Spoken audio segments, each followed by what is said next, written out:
So, welcome everyone to another episode of the Fire These Times. I'm your host, Elia J. Ayoub, and today we'll be chatting with Bill Fletcher Jr. about a topic that I think everyone will, or at least most listeners, will relate in one way or another.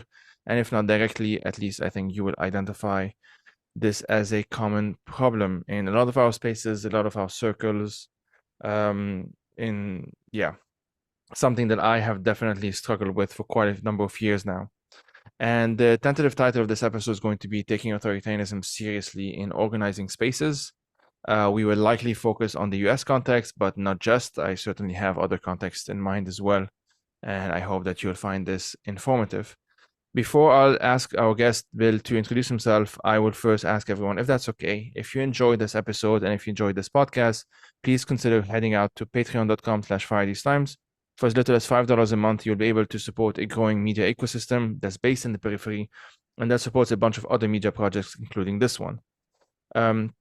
If you do so, you'll get early access to all episodes of the Fire These Times, Politically Depressed, Obscuristan, and the upcoming podcast Chita, as well as an invitation to join our monthly hangout, watch parties, upcoming book club, as well as exclusive episodes. We're always experimenting with new things to do, and the more we grow, the better it gets. So thank you for listening, everyone, and take care. So let's start with some basic intros, Bill, if that's okay on your side. Introduce yourself to the good folks that are listening and tell us a bit about yourself. Well, thank you, Elliot, for having me on the program. My name again is Bill Fletcher. I live in the United States, right outside Washington, D.C. Longtime activist in the trade union movement, international solidarity, Black freedom movement. I'm a writer and a writer mainly of nonfiction, but I've recently published two novels, two murder mysteries, political murder mysteries, and I'm working on a third. And yeah, I was active in the trade union movement out of college, became became radicalized when I was 13 after reading the autobiography of Malcolm X, and have stayed a radical ever since.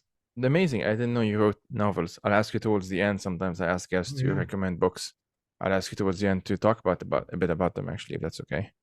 sure, Um, absolutely. I'd love to. so a couple of days ago, we're recording this on April 8th, 2014, 2024 for the record. And a few days ago, you and I had this chat and kind of organically decided to have this conversation recorded because we've been talking on and off, largely by email. And this is a conversation that I certainly am very familiar with. The topic is a concern that I've had for quite some time, and that I would venture to say a bunch of people who have kind of found this project, um, including many of our guests, also identify with, because it's kind of this. And I often found like it's kind of the only thing we have in common, this grievance, namely authoritarianism in organizing spaces, in otherwise left-wing spaces that are like dedicated, at least in principle, to a vision of liberation, of equality, of justice, and so on. And yet, at times, we see this, for lack of a better term, blind spot, which is a pretty glaring one, given that it kind of runs to the core of a lot um, well, a lot of how it runs against, I should say, in opposition to a lot of the vision that we supposedly hold otherwise. Um, Talk to us a bit about that. At least, what has been your experience, whether it's recently, whether it's over the many years you've been organizing, and why do you think this is still a problem? Think that, well, let me just take me. My views on a number of things, which have over time probably brought me closer and closer to people with your politics, um, actually began in the early 1980s. So my political trajectory was very much influenced first by the Black Panther Party in the United States, which I was in their orbit. I wasn't a member. Uh, then entered into what came to be known as the Maoist movement by some people, and the thing about what part of what intrigued me about Mao's thinking was the critique of the Soviet experience, the experience of the Soviet Union, and the issue of class struggle within during the period of socialism. But in the 80s, I came to appreciate more that there was a crisis within socialism, multi-tendency, and part of that crisis related to the relationship of democracy to the economy, and whether or not you could actually build a liberatory society when you have severe restrictions on people. Um, I looked at the Soviet experience much more soberly than I had in the past, and came to see some horrific things that had taken place, all in the name of emancipation. And so this shook me and led me to ask some questions about what kind of society was I fighting for. And while I can appreciate many of the contributions that have been made in different societies where they've undergone a socialist revolution, or in some cases, various forms of anti imperialist revolutions, that this question of people power, the actual role specifically of the working class, the role of the oppressed in constructing the future society, this question really haunted me. And in the early 2000s, I began to conclude that there was a developing rift, a new rift within the left, and a rift that did not necessarily correspond to prior ideological orientations. In other words, it didn't break down easily in terms of Trotskyists or anarchists or Maoists or Stalinists or whatever.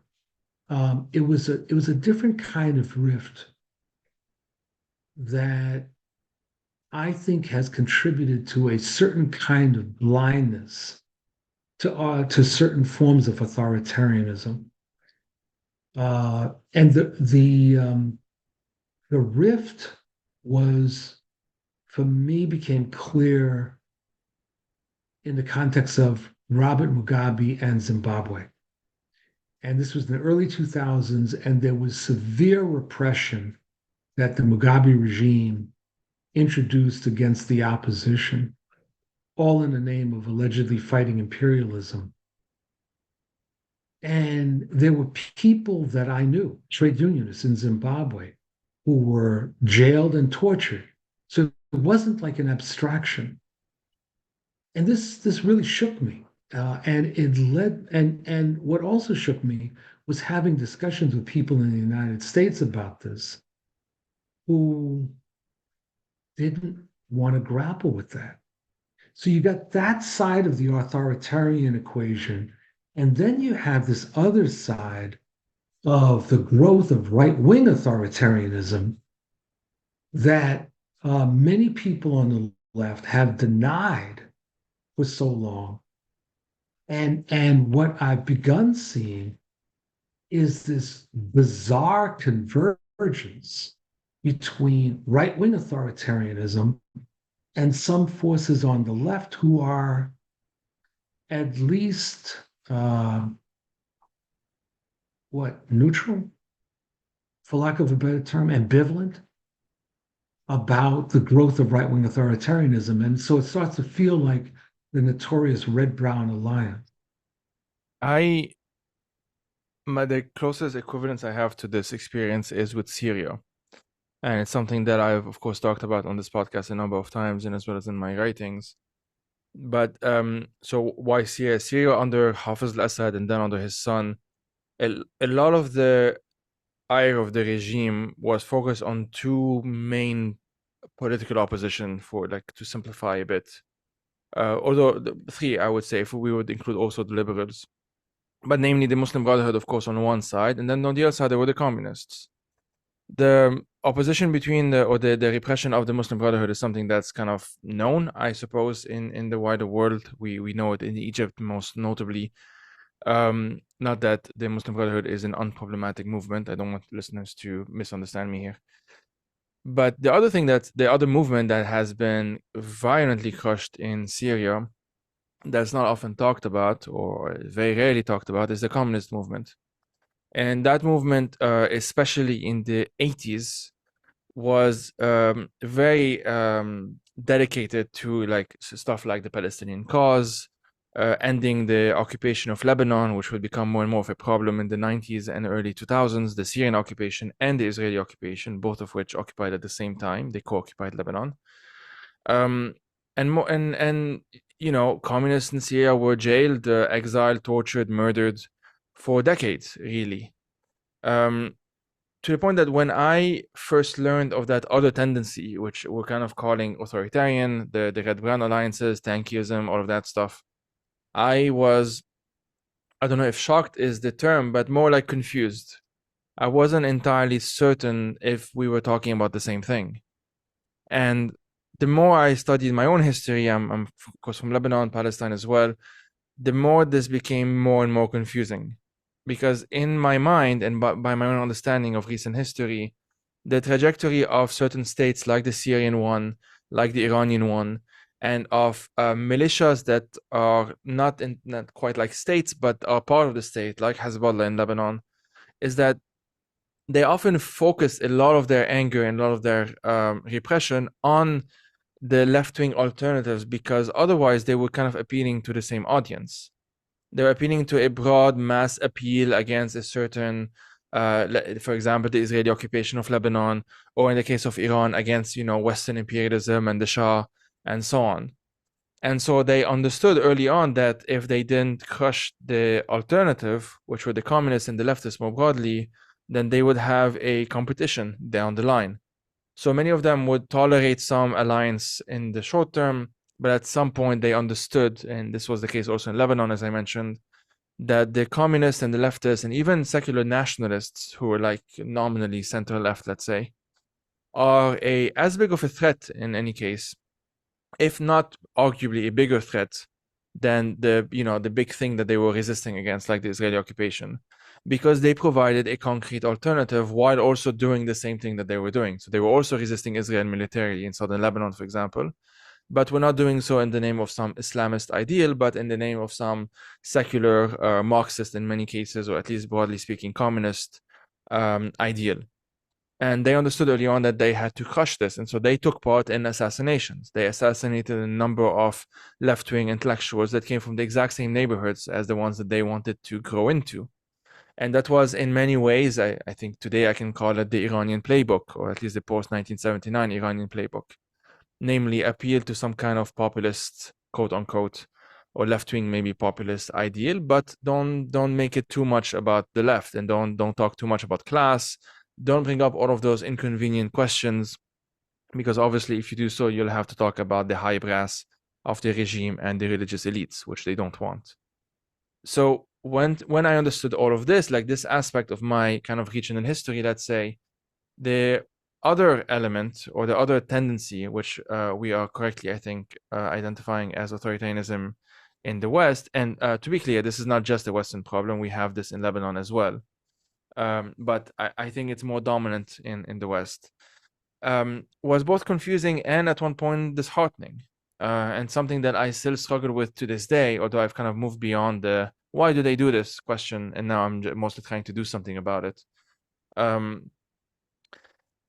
reason is the question as to why this is the case, i.e., like trying to trace a historical, or trying to have kind of this historical lens, isn't an easy one. It's not one that I would certainly not claim to have the answer.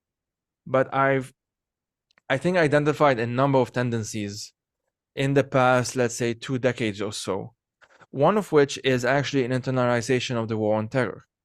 So the war on terror, for those who don't know, maybe younger listeners, is specifically something that came out, or at least was taken to new levels after 9/11. So just over 20 years ago now, by the Bush administration, the Blair administration, and then many administrations and many governments kind of um, took on the mantle and adapted it to their own context. The Putin regime adopted it to Chechnya, although that started before 9/11.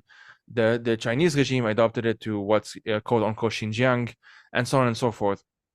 And this is a narrative that became very convenient. Effectively, it's like that Bush's code, like if you're not with us, you're with the terrorists. Ironically, I genuinely think a lot of people on the left ended up kind of adopting this, although kind of turning it on its head. And so if you're not with if you are quote unquote with the West, then you are with the terrorists, etc., etc., etc. And in Syria, we saw this play out pretty starkly because the people who took to the streets and then who even took arms against the Assad regime were not pro-West, but their priority was not the West. Their priority was the Assad regime, and then later on the Iranian and Hezbollah regimes, and of course the Russian regime. And that is something that a lot of people in the Western left, I think, especially, but again, not just, a bunch of the African left have a similar problem, in my opinion, from what I understand, in any case, in my limited experience, of like, okay, their main enemy is not the West, therefore, this could not be a real cause. This could not be a real struggle, because the only struggle that matter is quote unquote anti-imperialism, and imperialism here is only defined as anti-Western imperialism. And so all of this to say that I kind of approach this problem, if you want, from two pathways that ultimately kind of met in the middle, but have definitely, at least in the early days, left me very perplexed as to why this is even a thing, because Lebanon, Syria, Palestine, Israel, Palestine are like very obviously neighbors. It's all a very small part of the map. And yet, if we talk about the destruction of Yarmouk Palestinian camp by the Assad regime, very few people on the left have anything to say about it. But they will have no problem talking about, and rightly so, the ongoing genocide in Gaza. And that's something that I struggle with, because as far as I'm concerned, being on the left means treating all humans as nominally equal and taking that very seriously. Anyway, that's kind of like my intro on the topic, you might say. Well, yeah, I mean, you and I are once again in agreement. I think that the authoritarian question needs to be bifurcated for the purposes of today's discussion into sort of how to fight right-wing authoritarianism as one issue, and the other is how to deal with pro-authoritarian currents within the left. Yeah. And right, and the one of the things, Ilya, about this discussion is that this issue is not new. So if you look at the period from the Russo-Japanese War of 1904 to 1905 up through the attack on Pearl Harbor in 1941 and the full-blown offensive of the Japanese. One of the things about Japanese imperialism was that it presented itself as anti-imperialist and anti-Western. Yeah. And this had a great appeal for anti-colonial movements, except those that were led by communists. And it had a great appeal in Asia. And interestingly, there was a current within Black America in the United States that was pro-Japanese, and that looked at the Japanese as the answer to fighting Western imperialism and colonialism.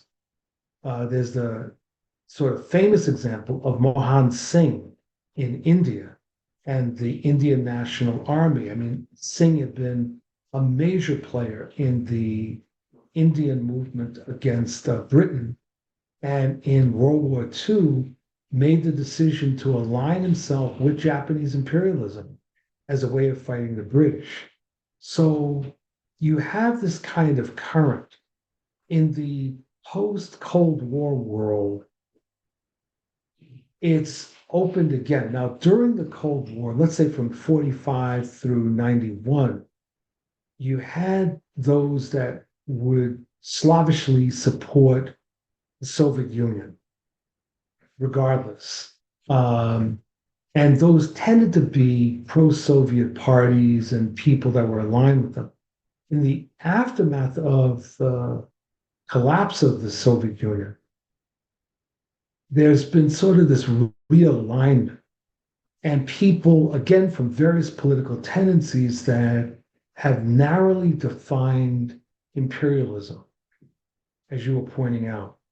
And I was I was as surprised as you in terms of much of the left's response to Syria, including some friends of mine who basically identified the Assad regime as anti-imperialist, pro-Palestinian, um, anti-jihadist, and the facts didn't seem to make any difference.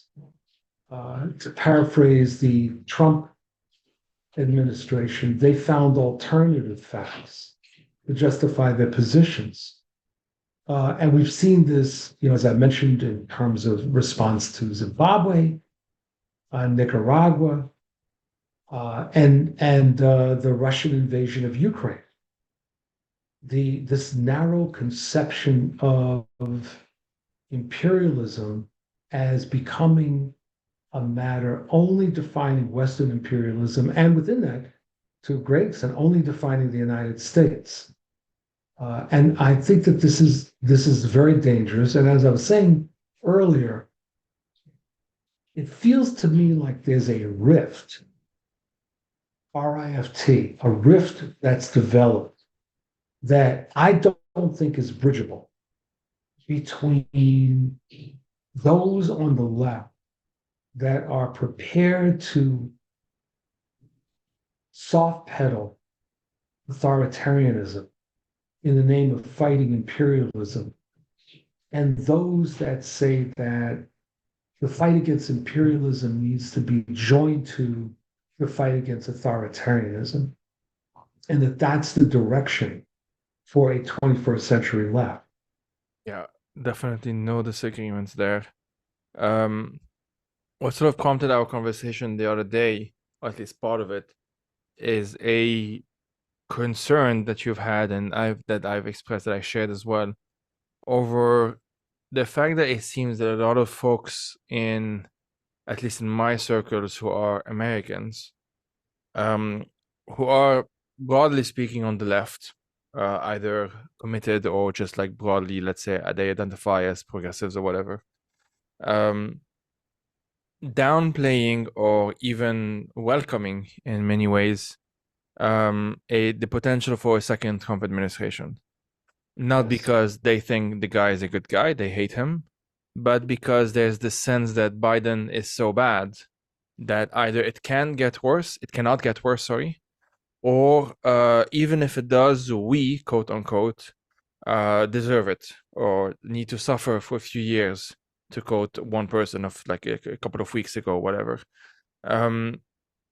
And that's something that I find deeply, deeply troubling as someone who, not just like from my own personal history, comes from a place, a region, a country that has suffered multiple wars and multiple waves of exile and emigration and so on, forced immigration specifically.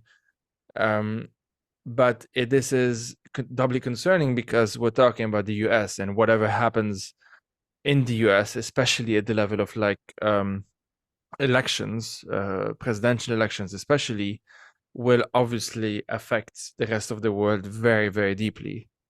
And it worries me because it doesn't seem like this actually factors in with a lot of those who are kind of adopting this position. Now, I don't know how they would feel or whether they would change their minds by, come November. I have no idea. But the fact that this is already a pretty common topic of conversation in a lot of circles that I know, and including some that I'm in, and certainly things I've read online and seen people talk this way online, um, concerns me, as I said, very deeply. What's kind of your thoughts on that? Oh, I'm just as concerned. I started to see this tendency emerge in 2016 in the election at that time, and among segments of left and progressives who were so thoroughly um, what's the word? Disgusted with pro neoliberal, centrist Democratic Party politicians that they became open to, I wouldn't say open to Trumpism exactly, but they became very suspicious of attacks on Trump that came from Democrats. The classic example, of course, being the allegations of Russian interference in the 2016 election, that you had segments of left and progressive forces who adamantly denied that this was a factor in the election, that this had actually happened, despite all of the available evidence that yes, it had happened. Now, what impact it had on the election, no one really knew. But did it happen? Absolutely. Not only were the Russians interfering, but the Israelis were interfering.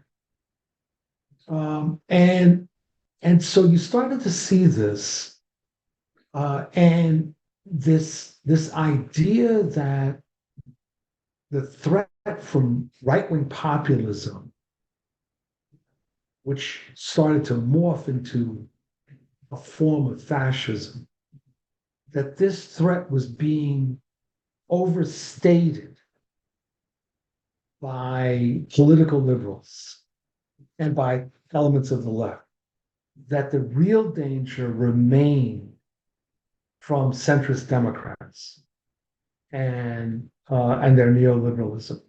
Now, this has been compounded by the uh, the Gaza war and by the ridiculous, outrageous position that's been taken by the Biden administration in the context of the Gaza war, and that you have many people and many honest people who are so furious with the Biden administration that their attitude is let the administration hang. Now, I understand this. I'm as furious with the Biden administration as the next one. Problem is that we in the United States live in a very electorally undemocratic country that pushes a two-party arrangement at the national level and much at the local level, making it very, very difficult for third or fourth parties to emerge. So the problem is that we are given these two choices between these two parties. We're not given multiple parties. We don't have a parliamentary system. So then the question is, okay, are we prepared to accept the consequences of another Trump administration? And there are people, as you said, that say yes, that we need to be willing to suffer a little bit so that the Democratic Party is punished. Well, there's interesting implications of this. One is that it looks at politics as mainly about influencing elites rather than of a fight for power. The second thing is who is we that's going to suffer? Is it everyone equally? No. The people that are really going to be suffering are the working classes, the poor, much of the middle strata that's going to be suffering deeply. And what is that? What is the form of that suffering? Well, one thing that I hear very few of these folks talk about are the actual plans of the Trump campaign. And Trump has been very clear, Elliot, very clear. His support of the Heritage Foundation, his right-wing think tank, and its 2025 plan, which includes calling on a new Trump administration to utilize what's called the Insurrection Act of 1861 in order to crush protests against a new Trump administration. There's a call for a complete restructuring of the government. There's also another group, the American Legislative Exchange Council, ALEC as it's known, that has been systematically pushing the idea of a constitutional convention that is have a second constitutional convention. The first was in 1787, and every amendment to the U.S. Constitution has been done in the absence of a convention. They're calling for a constitutional convention to change tax laws, to eliminate various rights that we have, probably to codify a restriction on a woman's right to control her body, etc. That's what's at stake in this election. Now, you add on to that there are segments of the far right that are armed. That is, that they have weapons, substantial arsenals of major weapons. And by major weapons, I'm not talking about shotguns and 45 caliber pistols. I'm talking about rocket propelled grenade launchers. I'm talking about 50 caliber machine guns, silenced weapons, sniper rifles, etc. Kalashnikovs, people that are they're very well armed and are prepared to provoke what could be a civil war. That's that's what's at stake. And when you hear people, including very knowledgeable people, ignore this, and frankly, I was run over the coals by this podcaster a few weeks back. And when I raised some of these questions, she ridiculed me and said, "Well, no, we need a fundamental change." Well, yeah, I'm a Marxist. I believe in fundamental change. Do we have a political movement that is prepared to do that now? No. Do we have a political party that is well organized and prepared to take on the fascists? No, we don't. So what are people talking about? It's completely magical. And it's that, right? The magical thinking. It's kind of also what Yes. we found kind of troubling, and certainly something that, because again, if you follow that, so just like a couple of weeks ago, I had the similar conversation. I was in London. I was at this conference, and I was having a chat with someone who is Lebanese American, and her partner is Iranian American. And I mentioned this because to emphasize that they are from a group of people that would nominally be targeted by a lot of the policies of the Trump administration, even though they are American citizens. The way she phrases it is that she wants Biden to suffer. That's literally basically what she said. Right. And to be honest, I wasn't in a mindset to really argue in that. I was like kind of tired at the end of the day and so on. But what I would have said if I wasn't in that mental state is that why is that the only thing that matters? What is the theory of change that one has if that's what we think matters? And B, let's say that does happen. Let's say he does lose and he does suffer. Then what? That's the thing, is that then we have, at the very least, if we're optimistic, 4 years of the most right-wing government in modern history, with death squads, with like Steve Bannon in the background, with like all of these people that have made it very, very clear what vision of the US and of the world, for that matter, they have. That's right. And It scares me for a number of reasons, whether it's the biggest or two of the biggest threats that we're currently facing as humans, namely the threat of nuclear war and the threat of global warming and all of its myriads of associated crises.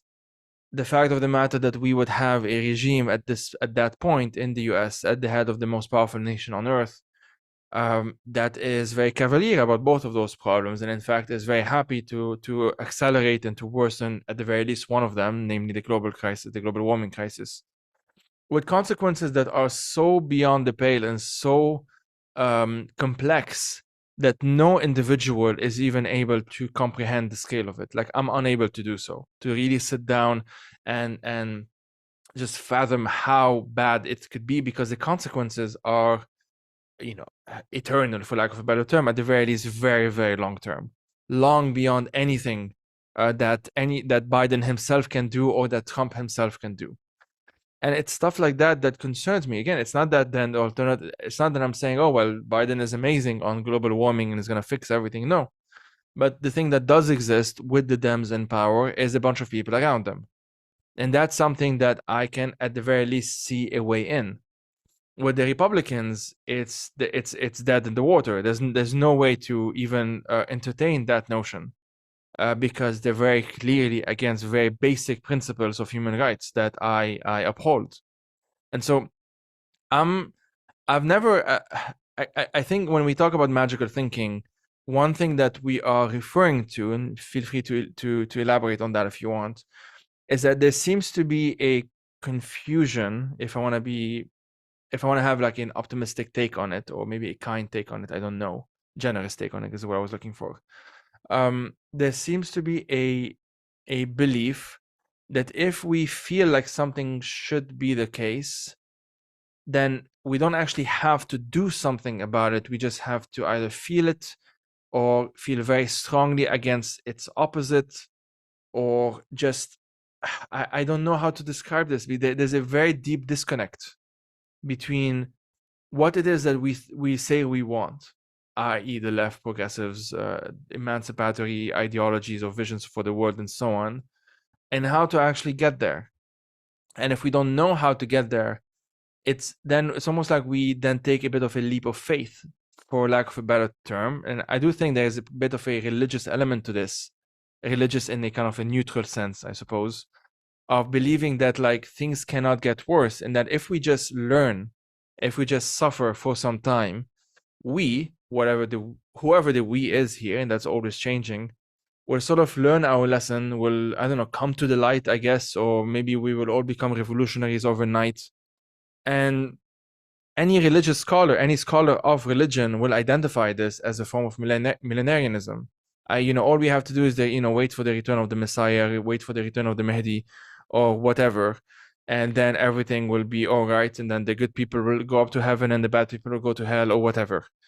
And it's almost like there's a bit of that's going on here, and maybe in a more secular format, of like, all we need to do is to suffer, again, whoever the we is here, and again, after a certain period of time that's never really defined, we will find our ways, or we will, I don't know, wake up to how bad things are. Finally, the hypocrisy of the neoliberal order will be exposed, or whatever. And what's left for me to say to all of that, because it's not, to my mind, it's not a rational worldview, but what's left for me to say is, why do you think things can't get worse? What is this rock bottom that we supposedly think we're almost there? Why do we think it's there? Why don't we assume that it's actually deeper than that, and we can still fall further below? And I'll end on that. There's this joke that's very likely apocryphal. I have no idea, but it's something that I've used over the years. Of supposedly it's a Soviet joke, although I've heard it said about other places, which is like, we thought we hit rock bottom, then we heard a knock from below. And that's the principle I operate under. I have absolutely no reason objectively to assume that things will get bad up until a certain point, and that after that, automatically, without us having to do anything about it, like actually act and actually organize to create a certain world, let's say, or at least to further a certain cause, without doing any of this, it will just happen. Things will just get better. I don't know. I don't know of any example of in history of this ever being the case. Well, no, absolutely. It's interesting. And your story about the person saying that Biden needs to suffer. Well, first of all, Biden will not suffer. Uh, No, he won't. if he loses. I mean, short of him being put in a concentration camp, he won't suffer. But millions of other people will. And this is where what strikes to me is that part of what's at stake is that we're dealing with discussions with individuals who are actually not engaged or driven by a strategy to win. They're at best driven by a strategy to oppose, which is not really a strategy.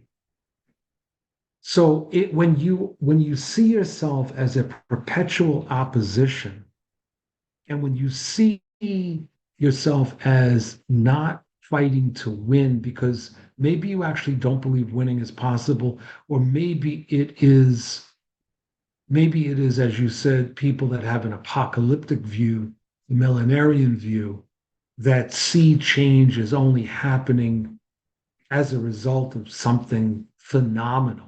I mean that in many ways.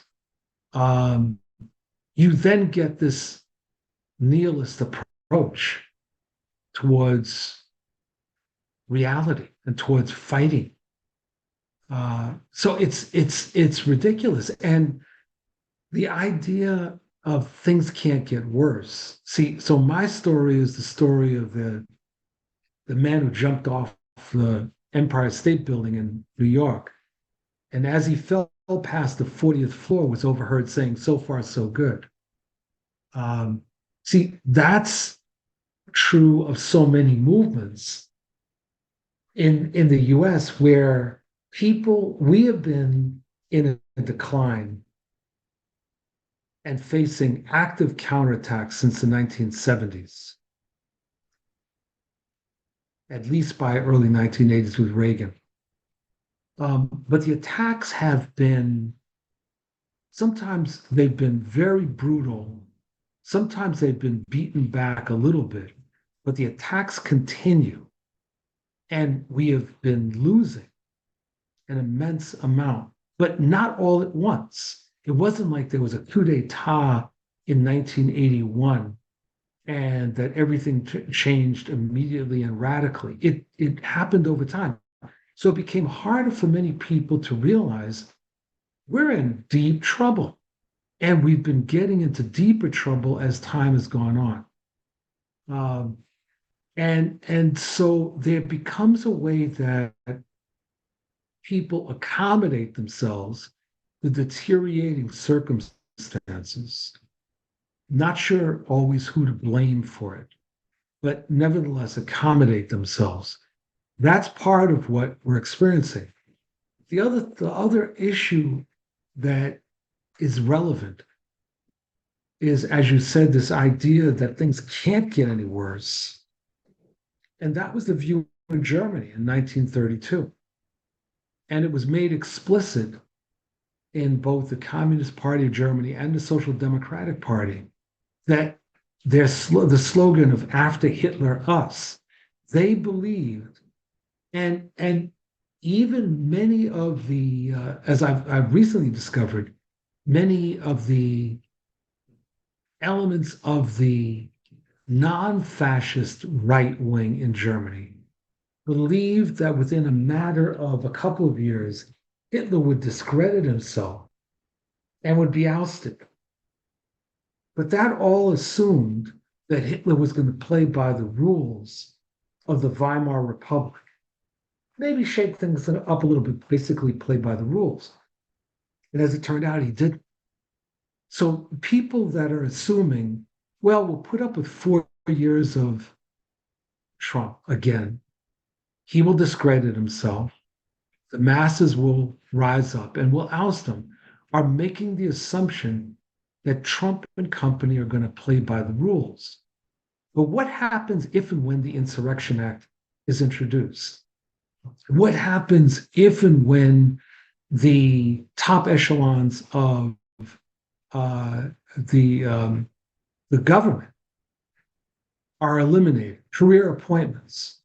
What happens if there is a constitutional convention and a new constitution is introduced that um, makes us a theocracy? What happens? I mean, where are we? And in fact, where will these people be that are saying that it makes no difference? One of the interesting aspects of this phenomenon, if I have it right as like part of my analysis, is that it kind of takes for granted certain facts of today's world that ironically are at least partly due to those very institutions that they're sort of ignoring, or let's say that those very same institutions that would be done away with if we have this, as you mentioned in the case of the US, this convention and whatnot. Um, for example, very basic things about the right to vote and stuff like that, which we know even with Democrats in power is not necessarily guaranteed to be upheld.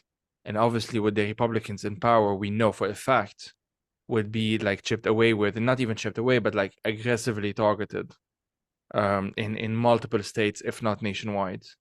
With, again, for me, anything that happens in the US never stays in the US. And that's not just a me thing. I think this can be factually, this is factually proven.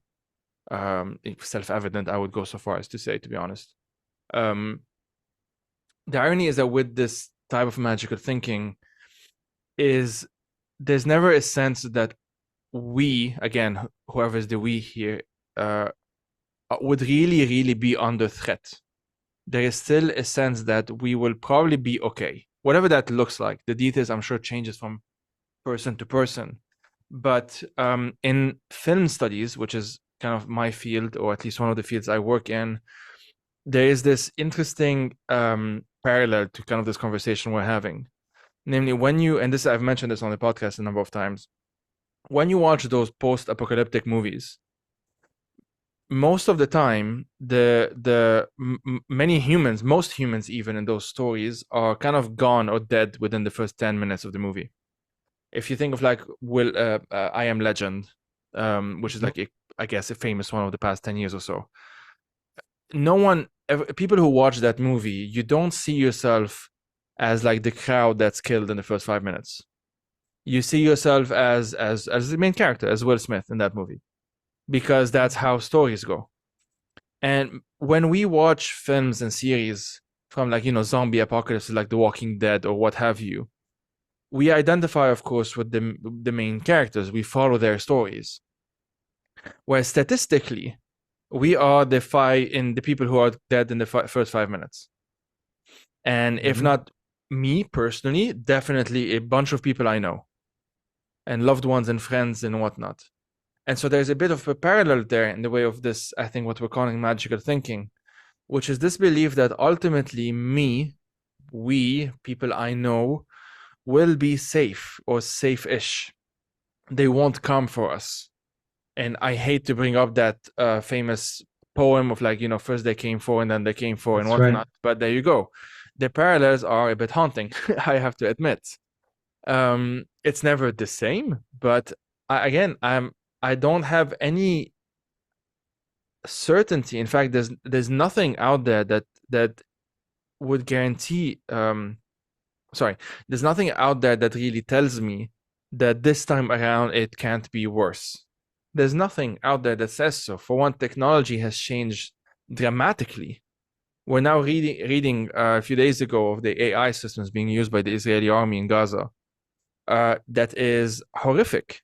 And what is equally horrific, in my opinion, maybe more so in the long term, is that technology can become cheaper and cheaper, which means that at some point, non-state actors as well will be able to use them.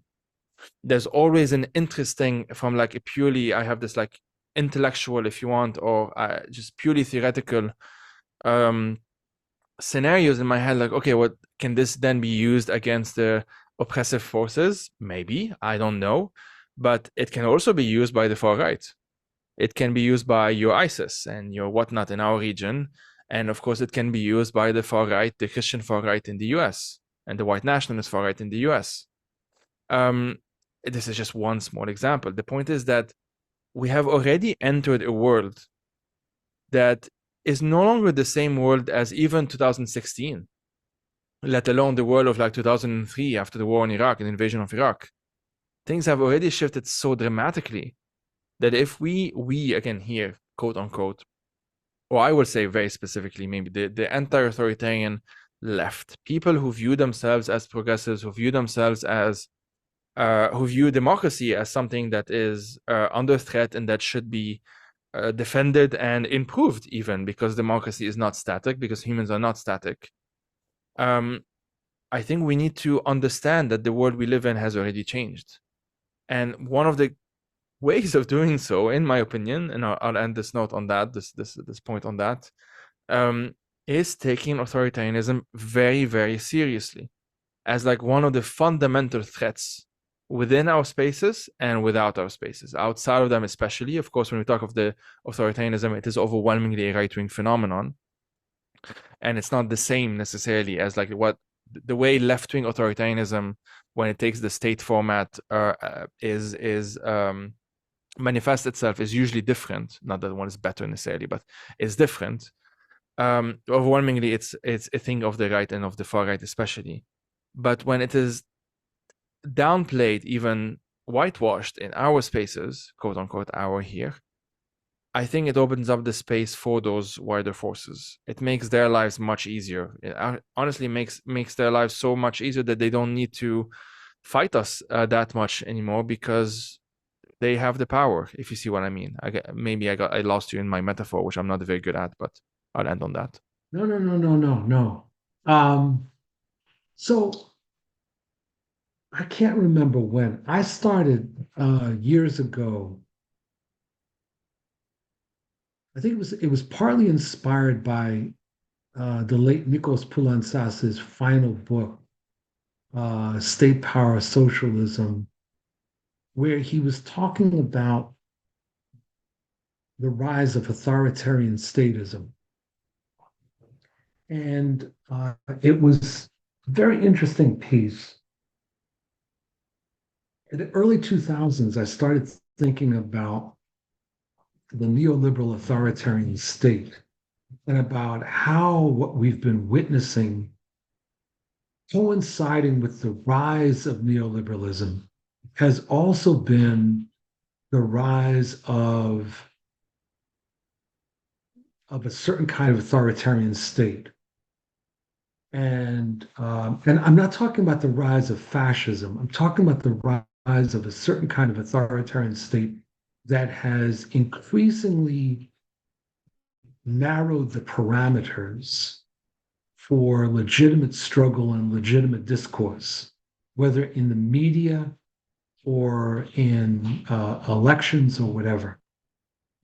And so over time, again, we've been accommodating ourselves to the slow rise of this authoritarianism. But then neoliberalism entered into crisis, particularly after 2008. And with it, the emergence of more right-wing mass movements.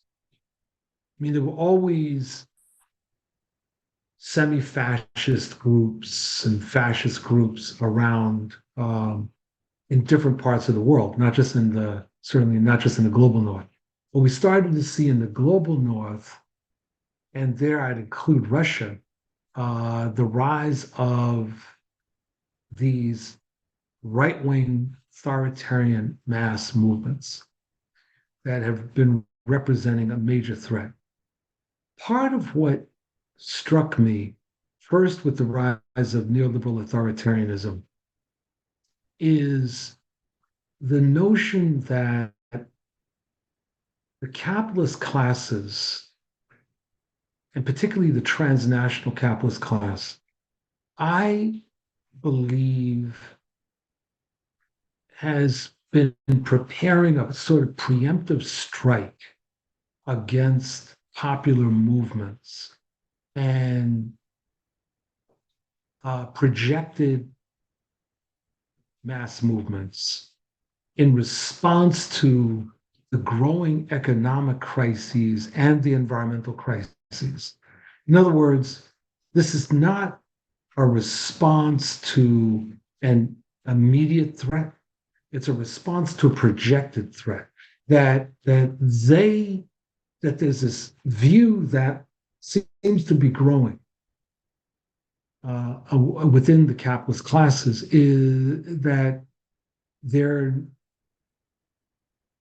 sort of a genocidal view that the crises, both economic and environmental, are not going to be able to be resolved democratically, and that they will have to be resolved through massive displays of force, the increase in the strength of the repressive apparatus, the cutting off of entire populations, allowing them to starve or to drown or to roast. And so within that realm, it then shouldn't surprise us that we have these fascist and post-fascist movements that are emerging, that are redefining who the legitimate population is and who can be the victims of this of genocidal behavior. So you've got all of that. Then you have what you were just describing, which is really chilling about the kind of technology that is now being made available and that could absolutely be used. When you think about drones, and you know, and autonomous flying vehicles, that they do not have to be restricted to the state, that they can be ultimately utilized by non-state actors in order to carry out various sorts of assaults against political opponents. All of this is at stake in the election. And I guess my final point is that I say to people when it comes to the election, who would you rather fight against, Trump or Biden? It's not that Biden is our savior or that the Democrats are our savior at all. It's about both the actual existence of certain rights and under what administration and what regime would we as progressives and leftists be in a better position to win, as opposed to a much more vulnerable position. That's the thing, is that's how I approach questions like elections, which again we focused on here because it's sort of the elephant in the room now in any kind of conversations in the US, but not just in the US. I mean, there's the Indian ones, there's the ones in the EU, and a bunch of them have already happened elsewhere as well. Which is like, for me, is, I'm not quite just voting for the individual, more like I'm voting which system will I have to struggle against, which not necessarily which party only, but like which set of ideologies and policies that will be put in place and implemented will I have to contend with. And to my mind, and again, I don't know of any reason why this wouldn't be true, and the folks that were kind of I have in mind haven't actually come up with a good counter argument. If there is one, I would be interested to read it, but I don't think there is. The Democrats give me more, if I was an American citizen, even if I'm not, to be honest with you, as I said, anything that happens in the US affects all of us. The Democrats give me more room to maneuver. I'm able to do more things because I'll be less on the defensive. Right. Doesn't mean I won't be on the defensive. That's not what I'm saying, but I'll be less so. There's a big difference between having to deal with the current administration in the US and having to deal with its worst element times 10 plus a bunch of 100 different other elements that they don't currently have, like the death squads, like the far right being completely out of control and in power effectively.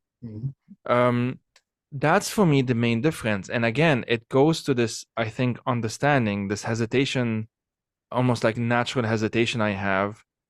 Let me rephrase this.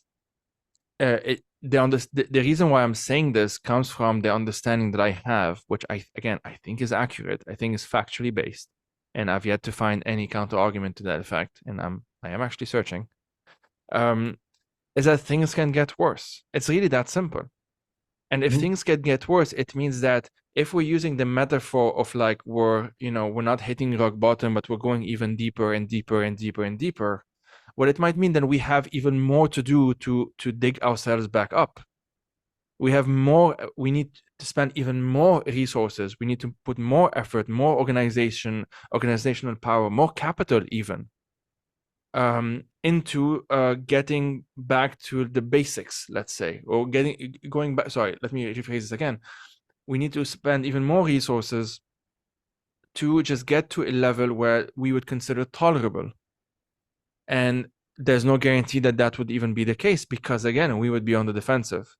So we would be fighting more and more and more battles coming our ways because, including many, if not most, that don't even exist yet, may never be battles because they will be created once Trump, if he wins again. Battles that don't have to come into existence because, to my mind, we have enough of them. We have enough things to be concerned with. We have enough problems on our hands. We need to really think through a lot of them because we're nowhere near, in many cases, resolving them, let alone creating and proposing alternative visions for the world and so on. Taking all of this for granted and assuming that all we need is a good kick in the butt or whatever, which is not even what would be the case if Trump wins, but metaphorically speaking, we just need to suffer for a number of years. Assumes that there will be 4 years and then it's done, because it assumes that Trump, although he has said a billion times he will not respect anything, will willingly go away after 4 years, even though that's the same person who did not even accept his first loss. So I don't know why people would accept that he would leave after having to leave according to the Constitution, if they don't change it by then. I don't understand how we're taking all of this for granted, I guess is what I'm saying. Intellectually, I know some of the reasons and we've discussed them here, but it's still very concerning. And I guess I've said concerning a bunch of times here. No, it is. Yeah. But again, I go back to this issue about a strategy to win. If you do not imagine ever winning, then you're left in the place of assuming that all we can do is influence elites. So how do you influence an elite? Well, you choose not to vote for somebody because you basically believe something, going back to something you said, that political system itself will remain relatively stable so that you'll have another chance, in this case in 4 years, to influence the elites again. So there's no thinking about, or no serious thinking about, well, actually, how do we win? How do we build up our forces? How do we build up our level of organization? I had this interesting discussion with this friend a few weeks ago because they were basically taking the argument that it doesn't matter who wins. And I said, well, have you ever heard of extrajudicial violence? And she said, well, the cops come in all the time and kill people. And I said, you're absolutely right. And when the cops do that, at least formally, we have a right to protest. Sometimes we win, a lot of times we lose, but at least we have the right to protest the behavior of the police. Now, when you're dealing with death squads, there is no right to protest. If the death squads show up and blow you away or your family away, it's not like you can go to someone and say, I want to protest the killing of my family. I said, it's the nature of death squads. I tell you, bro, the person looked at me as if I had just started speaking Amharic. They had not a clue. I mean, it did not register with them that there are um, periods of what Poulan Sas called the exceptional state, where the rules of constitutional democracy, as problematic as those rules are, and the implementation, but where the rules don't apply at all. I mean, if you look at there was an interesting film years ago, Tea with Mussolini. I don't know whether you ever saw it. Um, I haven't, no. yeah, it's interesting because it takes place, I believe, in the 1920s after Mussolini had won, maybe early 30s. But these women go to visit Italy from the United States and Britain, and one of the women is Cher, the singer and actress. And they are enamored with Mussolini and what he's done. But one of the things that becomes more apparent in the film was the level of illegality, the level of subtle barbarism that existed, that hid right behind, right beneath the surface, that it wasn't always obvious, but that the idea was that there was no respect for the law. The law was actually irrelevant. And that becomes more and more apparent as the film goes on. That's what folks have to understand about the moment that we may be entering, and which will then mean a complete, those of us that survive, it will mean the necessity to change the entire way that we think about politics and the organization of politics. Just because you mentioned Mussolini, there's actually a clip of him from I believe it was well, it would have been late 30s, I suppose. Or I don't actually know, mid 30s, I would think. Of people can find it, it's on YouTube, of him speaking. And at one point, he actually says, "Make America Great Again," which I found quite interesting. Yeah, Um, that is. um, where do we go from here? I mean, this conversation can take different, so many threads that we have started on kind of unpacking here that can be taken in different directions. What I would propose at this juncture, because I think we're going to slowly wrap up and we can maybe plan a second one at some point,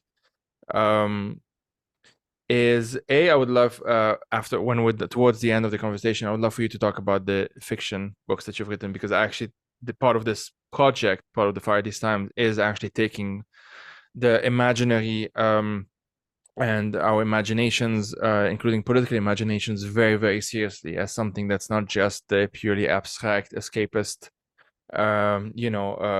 luxury or just something to do for entertainment, but something that we need to, like, that's a muscle we need to train in our political organizing as well. Because one thing that is very clear, and this is something that I'm working on, including in my capacity as editor at Shadow Mag, is this going beyond. The theme I'm going with is like going beyond realisms with an S in the end. And I'm referencing here Capitalist Realism by Mark Fisher, which is this notion that it's it's unrealistic. As often we're told that, like, it's unrealistic to talk about alternatives to capitalism because capitalism is seen as realistic. And the argument that Fisher and many others, of course, have made, rightly so, in my opinion, is that in and of itself is an ideology. Believing that the thing that is the status quo can only be the status quo, can only be what it already is in and of itself a form of belief and not one based in facts. Because as with everything that are social constructs, capitalism has a beginning and capitalism can and will have an end. Thinking about the day after, so to speak, or thinking about how to get to that day after and whatnot is not just something that we think of in the quote-unquote non-fictional realm, but I actually think the fictional realm has something to do with that as well. Not that all books have to be about that, of course. But my point is that just that muscle, that creative muscle, is something that I'm very interested in.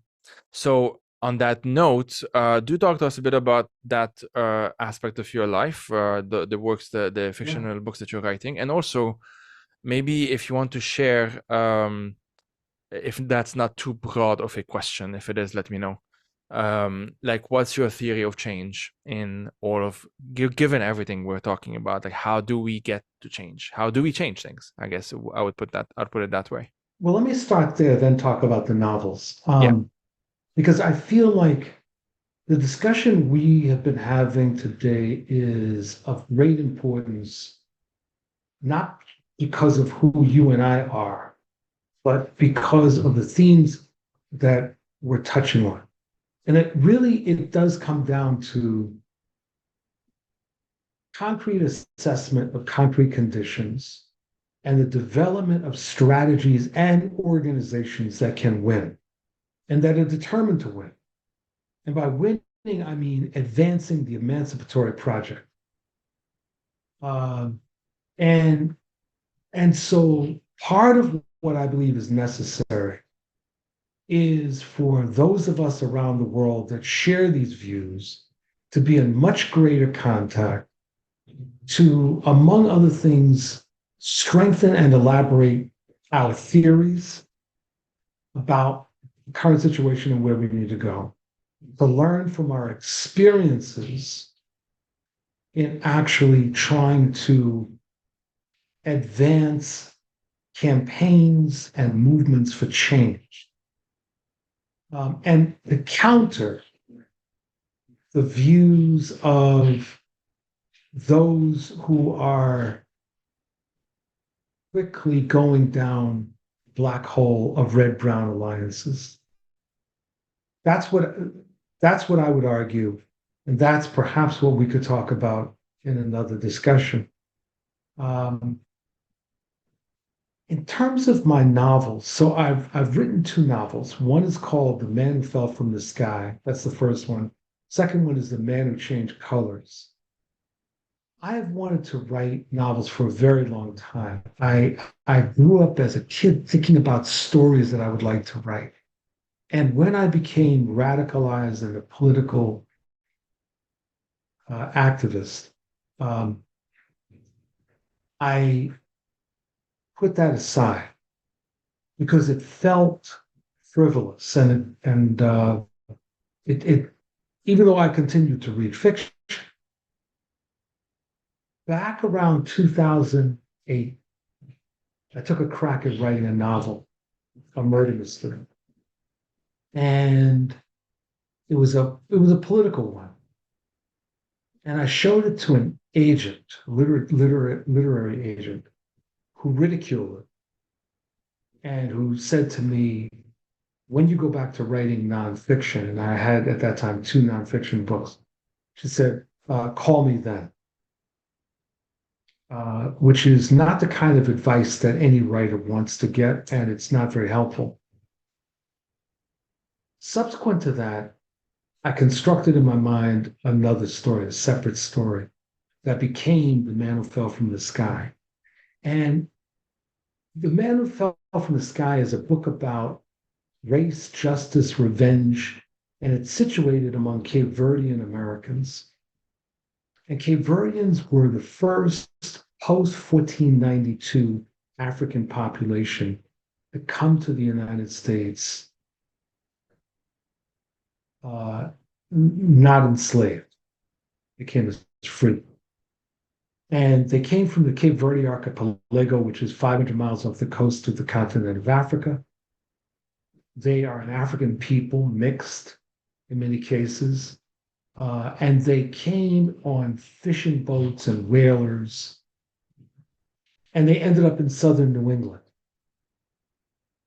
And they came speaking Portuguese or Criollo. They were mainly Catholic, and had never been slaves. And they encounter a population of African descent that was mainly Protestant, English speaking, and most had come as slaves or indentured servants.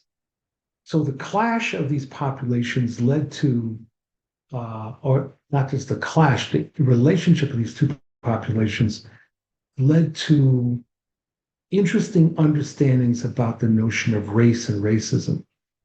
And so I decided to use the novel to explore that, but focusing on the period of 1970 to 71. And it was a period when the consciousness of Cape Verdean Americans was changing.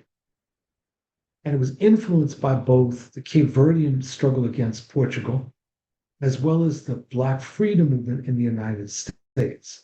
So there was a rising consciousness of Cape Verdeans as a Black population, which up until then many had denied and insisted on calling themselves Portuguese. The second book, The Man Who Changed Colors, takes place in 1978 and 79, and different political situation, again, based among Cape Verdean Americans.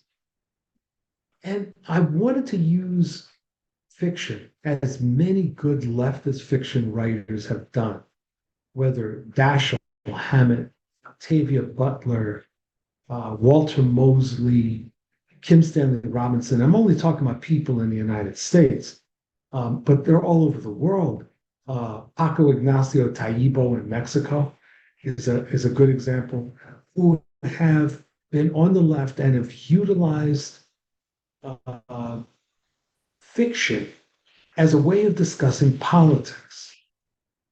So in my case, there were people that said to me, Bill, if you wanted to write about Cape Verdeans, why didn't you just write about Cape Verdeans? And I said, a very simple reason. No one would have read it. I said, look, let's be real. I'm not an expert on Cape Verdeans. I grew up among them, but I'm not an expert. And there are better books on Cape Verdeans, nonfiction books. But there are a lot of people that would not read those nonfiction books for any number of reasons. But they'd read fiction, piece of fiction. They'd read a murder mystery. So in my first book, it starts with the murder of a white American construction contractor who is shot by a high-powered rifle. And a Cape Verdean journalist in Massachusetts goes to investigate it.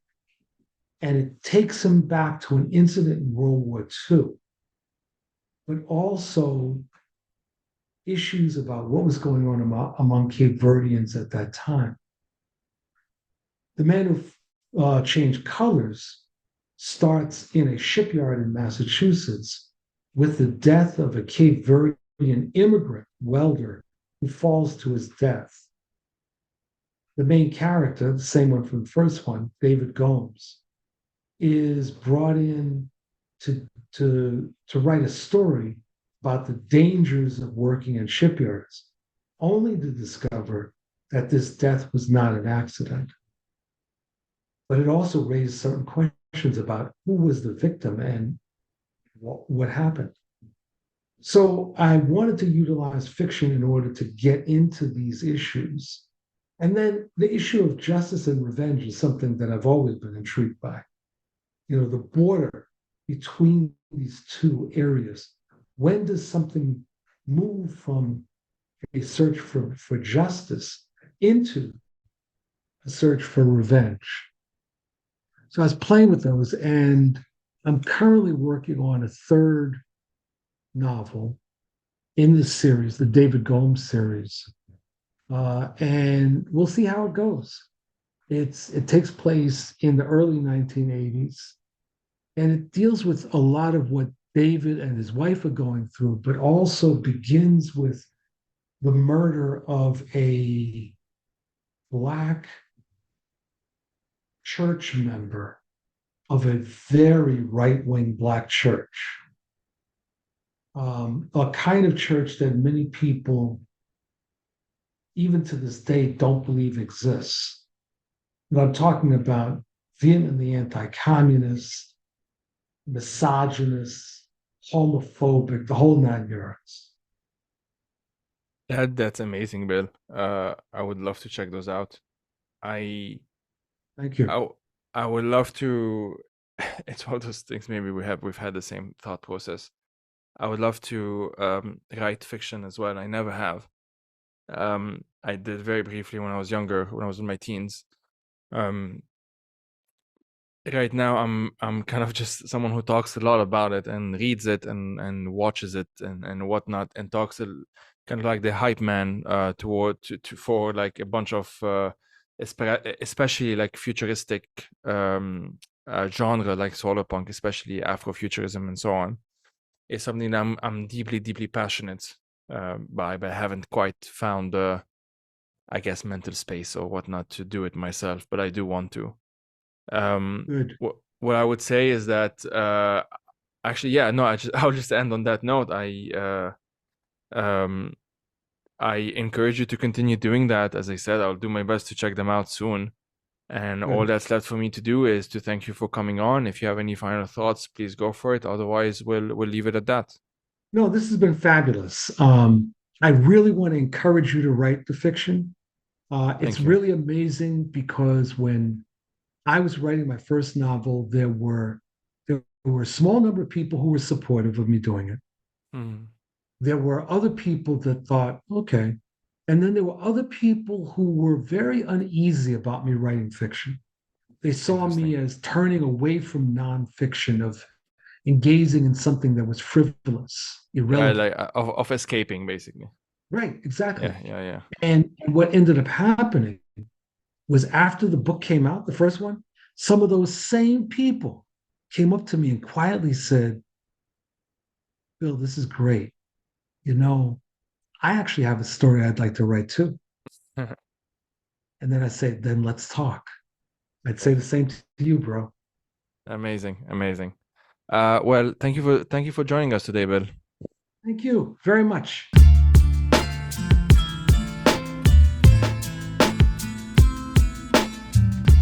This has been another episode of the Fire These Times. If you like this podcast, please consider leaving a 5-star rating or review on whatever podcast app you're listening to this on. And if you really like this podcast, head on to patreon.com/firethesetimes. That's patreon.com/firethesetimes. The Fire These Times is a media ecosystem based in the Periphery that supports a bunch of media projects, including this one. For $5 a month, and even less if you opt for the yearly subscription, you can help this ecosystem grow and get early access to all episodes of the Fire These Times, Politically Depressed, Obscuristan, and Ghida, as well as an invitation to join our monthly hangout, watch parties, upcoming book club, as well as exclusive episodes. Thank you for listening, and take care, everyone.